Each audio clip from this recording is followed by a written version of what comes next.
Hi everyone and welcome to another Cook and Chat video where I cook something up while having the occasional existential crisis. And today I'm making layered mini coconut milk Nian Gao, that's a super sticky rice cake for Chinese New Year, while chatting about 5 things I've heard as a half Malaysian-Chinese Brit that range from mildly annoying to downright insulting. These can also be applied to anyone of any mix, but I've included some examples which are naturally focused more on my personal experience as a mixed race person with an Asian side. In any case, you can replace the word Asian or white in all 5 of these things for any mix and they'd still not be cool to say to someone. Before we begin, remember you can find the full written down recipe for what I'm making today on my blog tashcakes.com, which I'll link below in the description. Okay, let's get to it. Number 1. You don't look Asian. Honestly, what am I meant to say to that? Well, you don't look like an idiot, Bob, but here we are. As a mixed-raced kiddie, I was blessed with having a racially ambiguous face that ensured that neither my mum or dad looked like they were kidnapping me when I was out and about with one or the other. But for a chunk of time in between secondary school and university, my face definitely morphed to take on a little more of my dad's features, which are Western, specifically Eastern European, given his Polish and possible Russian ancestors. Which is when me being partially Asian coming up in conversation, I'd start to get comments like, "You don't look Asian," or "You just look white to me," or even, "Are you sure?" and my favourite, "No you're not." Another great one is when someone finds out I'm half Chinese and then their immediate responses would go, "Oh really? Say something in Chinese then, like I'm some sort of performing monkey." Nowadays my face has gradually shifted to being dead on half-half again, so I haven't faced that kind of incredulous response in a long time. But I still think about all of those from time to time, especially the last one, "No you're not." That does make me laugh. Number 2. Do you feel more Asian or more white? I feel like I'm a half Asian, half white person and I love it. Simple. Next. In all seriousness though, I'm honestly not sure what this kind of question is trying to achieve. It feels like trying to dig into any uncomfortable family balances the person being asked might feel, which is pointless if they don't and rude if they do. For me personally, it's pointless being lucky enough to be raised with equal acceptance and love by both different sides of the family. But I know this isn't the case for everyone and everyone has a different experience.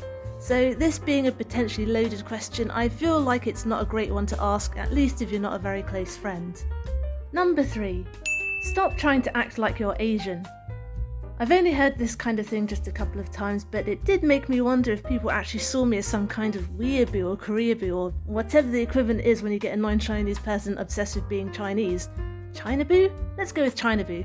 Anyway, it's a really weird feeling when half of you is Chinese. One of the 2 occasions that stick in my memory was one time when I was whisking eggs for lunch and one of my flatmates, who happened to be fully Chinese, saw me and asked why I was using chopsticks to beat the eggs.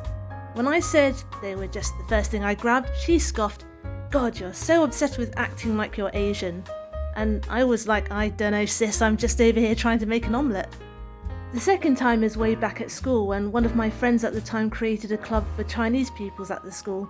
When I told her I thought it was an awesome idea and could I take part, she suddenly got all uncomfortable and said, "Well, you're not really Chinese though, are you?" I remember not feeling hurt at the time because she was a good friend, but I was super confused.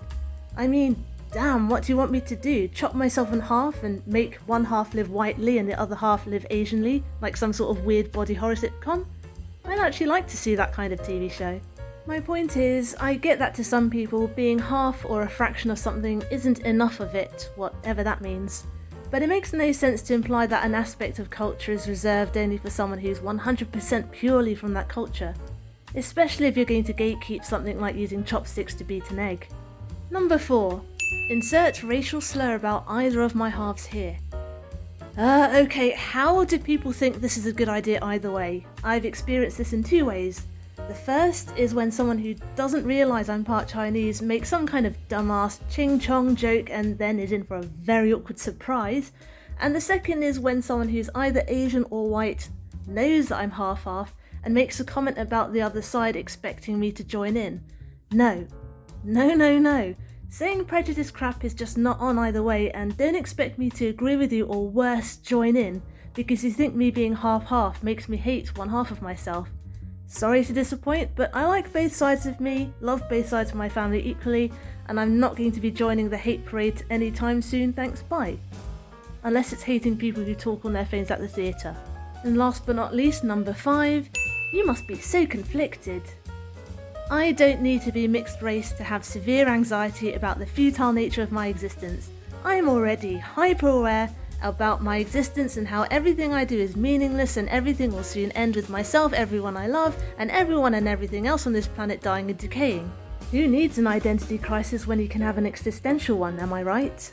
The only time I've ever felt remotely confused about my identity is when some other butthole is trying to push their own preconceptions on me, for example accusing me of trying to act Asian when to them I'm not or not enough.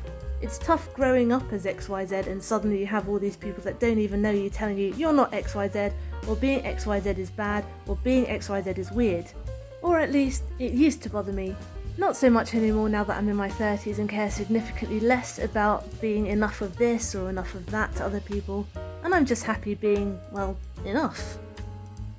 Listen, the world is getting much smaller, and people are befriending and falling in love with other people all over it across countries and continents more and more and more.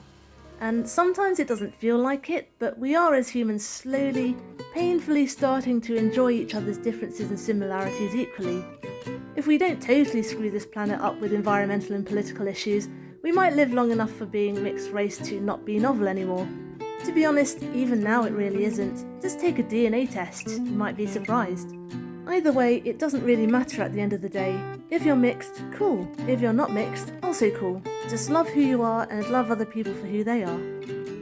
Thanks for watching and or listening. I hope you enjoyed today's video and found something in it useful, and I hope you'll join me next Wednesday for my next one. Get full recipes for all of these videos on my blog tashcakes.com and find me on Instagram as tashcakestastes. Subscribe and hit the notification bell if you'd like to see more.